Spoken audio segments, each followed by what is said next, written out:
As World War II ended, Holocaust survivors were left scrambling to put their lives back together. For many, remaining in Europe was out of the question.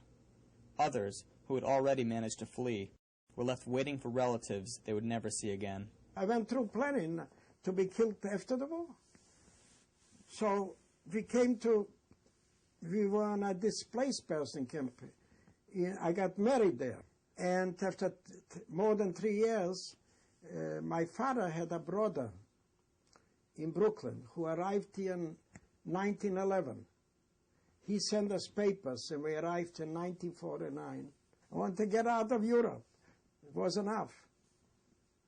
Went through enough. I met some, as I came back from the camps, I met some I knew, but very few, maybe 20 that came back that I knew.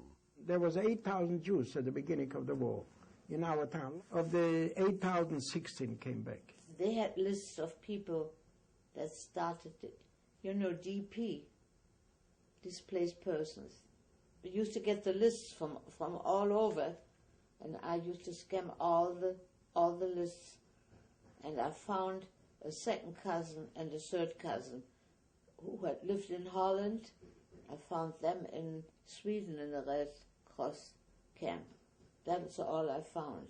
As survivors searched for their families and sought ways to enter the U.S., members of the Allied nations assembled in Nuremberg, Germany, to prosecute those behind the brutalities of the Holocaust. The city, like others in Germany, was a heap of ruins. One of the things I remember, I was smoking, and I tossed the butt out of the Jeep, and 2 German women dove for it like gulls. We got to the courthouse. The courthouse was ringed with armored cars and tanks. A lot of people looked on that trial as revenge. They had it coming to them. Well, we tried very hard to make it a fair trial, to make it a legal trial, but the trial gave a lot of people a lot of satisfaction. For many, the eventual transition to life in America proved to be very difficult. I cried when I left the Dominican Republic. I was happy there. I had a horse, I had friends, I had wonderful nuns who loved me, and I had good school, I had friends. Why would I want to leave? I didn't know that I couldn't go to college there and get a good education. I didn't think about that I wouldn't find a Jewish husband there. I didn't think about any of those things. I had a horse. I didn't want to leave my horse. We arrived in America on January 6, 1940. And then we went on the subway with our luggage and came out here to Kew Gardens. And we walked through the park, and the snow was this high, and we had no winter clothes, or very little. Nobody thought of taking a cab or anything like that. Forget it. There was no money for those things. We had enough to eat. We had enough to get dressed. And my parents worked. My mother was a cleaning woman. She cleaned house. Meanwhile, in Germany, she didn't. You know, she had her maids. When I came here, I worked in a shop in the raincoat in the garment district for 10 years. And I learned in Germany, I learned in the Ort, when I was in the P camp, knitting, but I couldn't find a job. So then I had a chance. I saved up some money, and I went in business. Well, the first couple of weeks until we had an apartment, we lived with my uncle, with one of my uncles, you know, and they had 2 children, and, you know, they sort of told us what to expect. But going to school and not knowing the language is, you know, you go from class to class and they talk and you don't understand a word they're saying.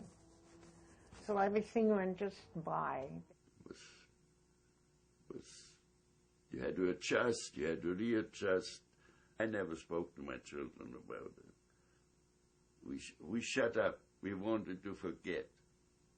Richard Sonnenfeld, on the other hand, could not forget what had happened during the war. Sonnenfeld had a job of interpreting and interrogating many of the top Nazi perpetrators. I was unbiased in my work, but look, I felt contempt for these people. Some of them I would have shot with pleasure under other circumstances. No question there was justice. Look, those people were criminals under any law, even the German law. I mean, the Nazi law didn't count for anything.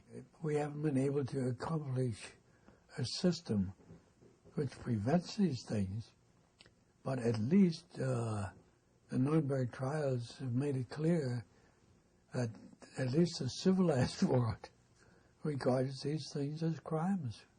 While 18 of the 21 major Nazi defendants were convicted at Nuremberg, in many of the survivors' opinions, justice would never be served. Many of those who lived through the war no longer had any livelihood, any place to call home, or any family. I wish so many times either my mother or my father would be alive to talk to them about it. How they felt to pack up everything and leave something that they were used to all their lives, where they made a good living. I was born a German. They took away my nationality. I became a British subject because I served in the forces. Became a Canadian by marriage. I became an American by choice. And that's how I'm going to die.